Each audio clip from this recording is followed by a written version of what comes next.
Hello everyone, welcome back. I am Nagendra sir. और आज का जो हमारा टॉपिक है वह है प्रीपोजिशन में बिसाइड और बिसाइड्स, BESIDE और BESIDES। तो अनुवाद के रूप में देखेंगे कि किस प्रकार हम इनका प्रयोग करते हैं, दोनों का मतलब क्या होता है, अनुवाद के रूप में देखेंगे। तो सबसे पहले जानते हैं कि बिसाइड, BESIDE, बिसाइड का मतलब क्या होता है।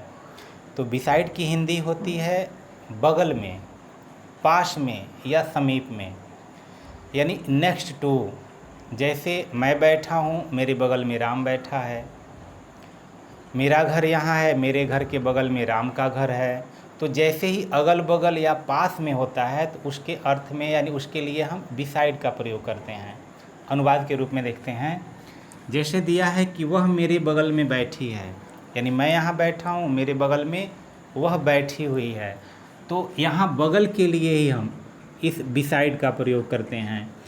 तो अब यह बैठी है तो कॉन्टिन्यू है, काम जारी है, तो यह प्रेजेंट कॉन्टिन्यूअस है। तो यहाँ हो जाएगा कि शी इज, यह हो गया सीटिंग, वह बैठी है। कहाँ बैठी है, तो यही बगल के लिए बिसाइड का प्रयोग करेंगे, बिसाइड मी, कि वह मेरे बगल में बैठी है। फिर उसी प्रकार दिया है कि हम जाड़े में आग के पास बैठते हैं, यानी हम कहाँ बैठते हैं, तो आग के पास क्यों बैठते हैं, क्योंकि अत्यधिक ठंड लगती है और उस ठंड को दूर करने के लिए, अपने आप को गर्म करने के लिए हम आग के पास बैठते हैं। तो फिर यहाँ पास के लिए हम बिसाइड का प्रयोग करेंगे। तो ये हो गया कि वी सिट, हम बैठते हैं। कहाँ बैठते हैं, तो बिसाइड द फायर। अब कब बैठते हैं, तो जाड़े में, तो इन द विंटर, या विंटर सीजन भी कर सकते हैं। फिर उसी प्रकार दिया है कि मेरे घर के बगल में एक मंदिर है, यानी यहाँ मेरा घर है और मेरे घर के जस्ट बगल में एक मंदिर है। तो फिर बगल के लिए बिसाइड का प्रयोग हम करेंगे। तो यहाँ हो जाएगा कि there is a temple, there is a temple, और यहाँ हो जाएगा बिसाइड मेरे घर के बगल में, तो माई हाउस। ये हो गया कि मेरे घर के बगल में एक मंदिर है। फिर उसी तरह दिया है कि तुम क्यों उसके पास बैठे हो, पास बैठे हो यानी बगल में बैठे हो। तो यहाँ पर भी हम इसका अगर अनुवाद करेंगे तो ये हो जाएगा कि वाई आर यू, और ये हो जाएगा सिटिंग बिसाइड, और हिम या हर, दोनों में से कोई लगा सकते हैं। जिस प्रकार का होगा, हर होगा तो हर, या यानी शी होगा तो हर, ही होगा तो हम हिम लगा देंगे। अब अगला सेंटेंस है कि मैं अंग्रेजी के अलावा गणित भी पढ़ाता हूँ, यानी मैं अंग्रेजी तो पढ़ाता ही पढ़ाता हूँ, उसके साथ साथ मैं गणित भी पढ़ाता हूँ।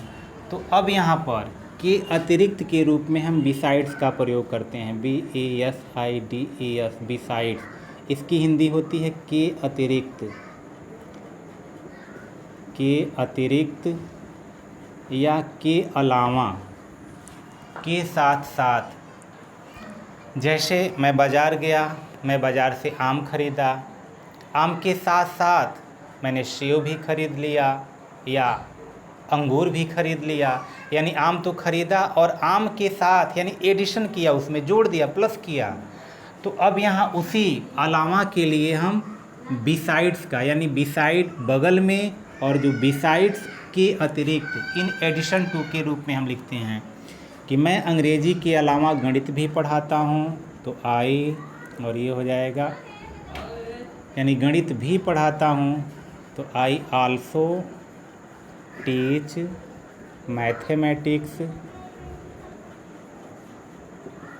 ये हो गया आई आल्सो टीच मैथमेटिक्स, और यहाँ हो जाएगा कि बिसाइड्स इंग्लिश।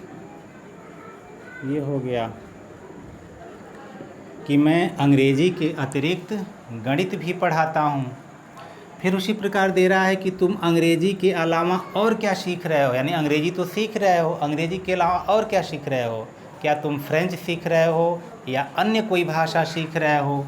तो यह दे रहा है और क्या सीख रहे हो, प्रश्न पूछ रहा है। तो यहाँ हो जाएगा कि वाट आर यू ये हो गया लर्निंग।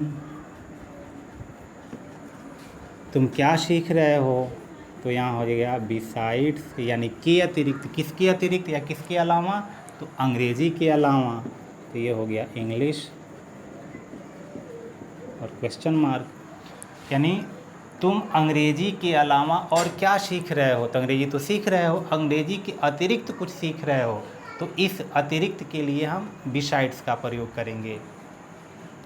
फिर आगे दिया है, क्या तुम गाय के अतिरिक्त कुछ और देख सकते हो, यानी वहाँ तमाम सारी गायें हैं, चाहे एक गाय है, तो गाय के अतिरिक्त तुम्हें कुछ और दिखाई दे रहा है। गाय तो दिखाई दे रहा है, लेकिन गाय के अतिरिक्त क्या कुछ तुम और देख सकते हो, तो इस अतिरिक्त के रूप में हम यहाँ पे बिसाइड्स का प्रयोग करते हैं। तो ये हो जाएगा can you see anything else,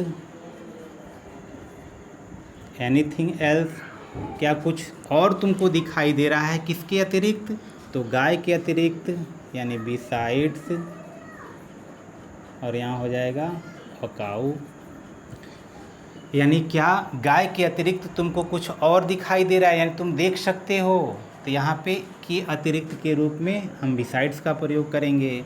फिर अगला सेंटेंस है कि आम खरीदने के अतिरिक्त तुम और क्या क्या खरीदे, यानी तुम आम तो खरीदे, आम खरीदने के अतिरिक्त और क्या क्या खरीदे, क्या तुम सेब भी खरीदे, संतरा भी खरीदे, नाशपाती भी खरीदे, और क्या क्या खरीदे। तो अब यहाँ देंगे, लिखेंगे क्या क्या, तो क्या क्या के लिए हम लगाते हैं वाट और इसके साथ एल्स जोड़ देते हैं, और क्या क्या, तो वाट एल्स पास्ट इंडेफिनिट में है, तो डिड, और ये हो गया यू, खरीदे तो बाई, यानी वाट एल्स डिड यू बाई, और क्या क्या तुम खरीदे। अब दिया है आम खरीदने के अतिरिक्त, यहाँ अतिरिक्त, तो यहाँ हो जाएगा बिसाइड्स, और यहाँ हो जाएगा मैंगो। ये हो गया कि आम खरीदने के अतिरिक्त तुम और क्या क्या खरीदे। तो इस प्रकार जो भी के अतिरिक्त, के अलावा, के साथ साथ अगर आता है तो हम बिसाइड्स का प्रयोग करते हैं। तो अगला जो सेंटेंस है कि हम हिंदी के अलावा अंग्रेजी भी बोलते हैं, यानी हम हिंदी तो बोलते ही बोलते हैं और हिंदी के अलावा हम अंग्रेजी भी बोलते हैं। तो इस सेंटेंस का अनुवाद करके आप निश्चित रूप से कमेंट बॉक्स में डालेंगे, लाइक करेंगे, वीडियो को शेयर करेंगे, और यदि अब तक आपने चैनल को सब्सक्राइब नहीं किया तो सब्सक्राइब भी कर लेंगे। फिर मिलते हैं किसी अन्य वीडियो में, तब तक के लिए गुड बाय।